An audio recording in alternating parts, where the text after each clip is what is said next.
बिस्मिल्लाहिर्रहमानिर्रहीम। तो दो दोस्तों मैंने ली हैं ब्रेड, मिल्क ब्रेड ली हैं और ये फीकी ब्रेड है। दो तरह की ब्रेड मिलती हैं मार्केट में, एक मीठी ब्रेड होती है, एक होती है मिल्की ब्रेड फीकी।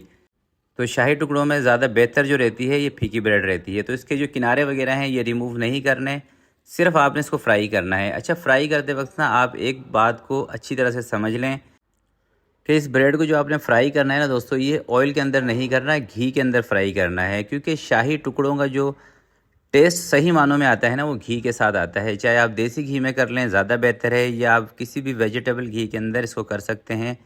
और दूसरी चीज़ का जो आपने ख्याल करना है वो ये करना है कि इसको आपने तेज़ आंच पे फ्राई करना है, यानी कि घी का टेम्परेचर तेज़ रखना है। अब आप कहेंगे हल्के या मीडियम पे क्यों नहीं करना, वो इसलिए नहीं करना। देखें, अगर आप इसको हल्के घी के टेम्परेचर पे फ्राई करेंगे तो इसके अंदर बहुत ज़्यादा घी भर जाएगा ब्रेड के अंदर। तो इसलिए जब आप इसको तेज़ आंच पे करेंगे, तेज़ घी में गर्म करेंगे, एक तो कलर भी जल्दी आएगा और घी इसके अंदर ज़्यादा नहीं होगा। जब घी ज़्यादा होगा तो फिर खाने में इसका टेस्ट कोई नहीं आने वाला। तो ये दोस्तों एक छोटी सी टिप है, अगर इसको आप फॉलो कर लेंगे ना, यकीन करें आपके शाही टुकड़े इतने मज़े के बनेंगे कि अगर आप दावत में बना रहे हैं या वैसे ही घर के लिए बना रहे हैं, आपकी तारीफ़ें ज़रूर होंगी। बस आपने मेरी इस रेसिपी को फॉलो करना है। और कोई मैं इसमें लंबा चौड़ा आपको हिसाब नहीं बताऊंगा, बहुत ही सिंपल तरीके से बताऊंगा। बस चीज़ों को आपने फोकस करना है और इसी हिसाब से आपने बनाना है। तो सारी ब्रेड को एक दफ़ा फ्राई कर लेते हैं। और ब्रेड फ्राई करते वक्त आपने कोशिश ये करनी है कि ब्रेड को स्टैनर पर निकालना है। जैसे आपको ये स्टैनर नज़र आ रहा है ना, तो इससे होता ये है कि इसके अंदर जो एक्स्ट्रा ऑयल वगैरह होता है ना, जब आप इसको थोड़ी सी देर रखेंगे 30-40 मिनट तक बना के स्टैनर पर, तो जो इसका एक्स्ट्रा घी होगा ना, ये सारा इसमें से निकल जाएगा। और कोशिश दोस्तों ये करनी है कि सारी ब्रेड का कलर एक ही जैसा होना चाहिए और थोड़ी सी सुर्ख आपने इसको करना है, कड़क करना है, ताकि ब्रेड के अंदर जो कच्चापन होता है ना वो ख़त्म हो जाए और अंदर तक भी ब्रेड आपकी लाल हो, सिकी हुई हो। तो ये ब्रेड दोस्तों सारी फ्राई कर ली है। अब ये इसी स्टैंडर पर पड़ी रहेंगी 30-40 मिनट तक, जब तक ये बिल्कुल ठंडी ना हो जाए और सारा घी इसमें से ना निकल जाए। तब तक हम इसका जो दूध है ना वो तैयार करते हैं। तो 4 लीटर दोस्तों मैं दूध ले रहा हूँ इसके लिए।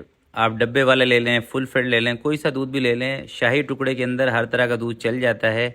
लो फेड ले लें, कोई सा भी आप ले सकते हैं। तो सबसे पहले दूध को हमने उबाल दिला लेना है। अगर आपका दूध फ्रेश हो, ताज़ा हो, तो इसमें चम्मच चलाते रहिएगा, वरना नीचे भी लग सकता है। और 2 चुटकी इसके अंदर मैं शामिल कर रहा हूँ ज़ाफ़रान, जो कि ऑप्शनल है। मेरे पास थी, मैंने शामिल कर दी। आपके पास नहीं है, आप 2-3 इलायची साबित इसमें ऐड कर दें, वो भी चलेगा। और शुगर इसके अंदर मैं शामिल कर रहा हूँ 1.5 कप, यानी कि 350 ग्राम। अच्छी तरह से मिक्स कर लें। और शुगर इसके अंदर थोड़ी सी तेज़ होनी चाहिए, दूध के अंदर हल्की नहीं होनी चाहिए। तो शुगर दोस्तों इस दूध के अंदर मुझे कम लग रही है थोड़ी सी, तो शुगर इसके अंदर मैं आधा कप के करीब और ऐड कर लेता हूँ। जिससे मैंने आपको पहले बताया है कि चीनी थोड़ी सी तेज़ होनी चाहिए दूध के अंदर, तब जाके आपके शाही टुकड़ों का मीठा बराबर रहेगा। और 200 ग्राम इसके अंदर मैं दानेदार खोया शामिल कर रहा हूँ। तो खोए के साथ, चीनी के साथ इस दूध को पकाते हैं। 4 किलो दूध को हमने तकरीबन 3.25 किलो या 3 किलो तक करना है, यानी कि 1 किलो दूध इसमें से खुश्क करना है। जब तक दूध पक रहा है तब तक ये जो शाही टुकड़े हैं ना, इसको एक थाल के अंदर सजा लेते हैं, क्योंकि एक गरम गरम दूध ही हमने इसके ऊपर डालना है। तो इस तरह से कोई भी आपके घर पे बर्तन हो, थाल हो, जिस चीज़ में भी आपको लगाना हो, आप इसको इस तरह से सजा लें, सेट कर लें। तब तक दूध पकेगा, तब तक आपकी ये वाली सेटिंग हो जाएगी। जो ड्राई फ्रूट आपने इसके ऊपर अप्लाई करने हैं वो उसकी कटिंग कर लें, ताकि साथ साथ ये सारी चीज़ों की सेटिंग भी हो जाए। तो ब्रेड सारी मैंने थाल के अंदर लगा दी है।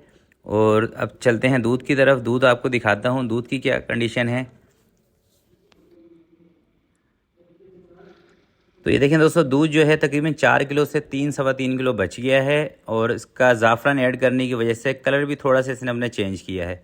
बहुत ज़्यादा गाढ़ा दूध भी आपने इसमें नहीं करना, क्योंकि बहुत ज़्यादा गाढ़ा दूध आप कर लेंगे ना, दूध की अगर मलाई टाइप का आप बना लेंगे, तो फिर होता ये है कि शाही टुकड़े खाने में बहुत ज़्यादा भारी लगते हैं। यानी कि जहाँ आपको 2 पीस खाने होंगे ना, वहाँ आपने एक ही पीस खाना है, क्योंकि बहुत ज़्यादा एक तो मीठा भी फिर तेज़ हो जाएगा दूध ज़्यादा पकने की वजह से, और दूध ज़्यादा गाढ़ा होने की वजह से भी वो टेस्ट नहीं आएगा। तो इसलिए ज़्यादा गाढ़ा दूध को नहीं करना। तो मैं भी इसको उतार रहा हूँ चूल्हे से नीचे, और इसको फिर जो ब्रेड है उसके ऊपर अप्लाई करेंगे। चलिए दोस्तों, दूध को चूल्हे से मैंने नीचे उतार लिया है, और ये दूध गरम गरम दूध ही है। तो सिंपल तरीका है, बस इस तरह से ब्रेड को लगा लें किसी भी एक ट्रे में, सांचे में, जो भी चीज़ आपके पास हो, और गरम गरम दूध इसके ऊपर अप्लाई कर दें। इससे होगा ये कि ब्रेड के बिल्कुल अंदर तक दूध अच्छी तरह चला जाएगा। और ये देखिए, जो हमने दानेदार खोया इसमें ऐड किया था ना, ये आपको ऊपर ही नज़र आ रहा है। तो अगर आप दानेदार खोया इसमें थोड़ा सा ऐड कर लेंगे, इससे टेस्ट भी अच्छा हो जाएगा और थोड़ी खूबसूरती भी आ जाती है। कि दूध हमारा ज़्यादा गाढ़ा हमने नहीं किया था, दूध थोड़ा सा पतला ही है हमारा, मगर खोया ऐड करने की वजह से खोए के जो दाने हैं ये इसकी खूबसूरती में इजाफा कर रहे हैं। और अगर खोया आपको मार्केट से नहीं मिलता और आपको बनाना नहीं आता खोया बनाना, असल सही खोया बनाना दोस्तों बहुत ही आसान है। आप मेरी वीडियो देख लीजिएगा, यूट्यूब पर मैंने बनाई हुई है, आप मेरे नाम से सर्च करेंगे तो खोया बनाने की वीडियो आपको मिल जाएगी। आप उस वीडियो को देख के खोया बनाएंगे तो बहुत ही बेहतरीन आपका खोया बनेगा और बहुत ही आसान है खोया बनाने का तरीका। तो सारा दूध इसके ऊपर मैं डाल दूंगा और ये बिल्कुल परफेक्ट हिसाब है। अगर 4 लीटर आप दूध लेते हैं, 2 ब्रेड लेते हैं बड़े साइज़ की, तो ना तो इसमें दूध इंशाल्लाह आपका कम पड़ेगा और ना ही दूध बहुत ज़्यादा बचेगा, ऐसा भी नहीं होगा। तो ये देखें सारा दूध मैंने थाल के अंदर डाल दिया है और थोड़ी ही देर के बाद ये ब्रेड जो है इस सारा दूध को पी जाएंगी। तो अब थोड़ा सा बादाम, पिस्ता, जो भी ड्राई फ्रूट आपको इसके ऊपर लगाने हों आप लगा लें। मैं सिर्फ बादाम और पिस्ता 2 चीज़ें लगा रहा हूँ और थोड़ी ही देर के लिए अब इसको रखेंगे रूम टेम्परेचर पर। जब ये ठंडे हो जाएंगे बिल्कुल, यानी कि ये रूम टेम्परेचर पर आ जाएंगे, हीट इसमें से ख़त्म हो जाएगी, फिर आपने उठा के इसको फ्रिज में रखना है। ऐसा नहीं करना कि गरम गरम शाही टुकड़े उठाए और फ्रिज में रख दिए। थोड़ी सी देर आप इसको पंखे के नीचे रखें, जैसे ये ठंडे हो जाएं, रूम टेम्परेचर पर आ जाएं, फिर आप इसको उठा के फ्रिज कर दें। 2-3 घंटे के लिए फ्रिज में रखें और मज़ेदार किस्म के शाही टुकड़े इंजॉय करें। तो आज की वीडियो के लिए दोस्तों इतना ही। आपसे मिलते हैं किसी नेक्स्ट वीडियो में, तब तक के लिए मुझे दीजिएगा इजाज़त। अपना बहुत सारा ख्याल रखिएगा, अपने वालिदैन का ख्याल रखिएगा। अल्लाह हाफिज़।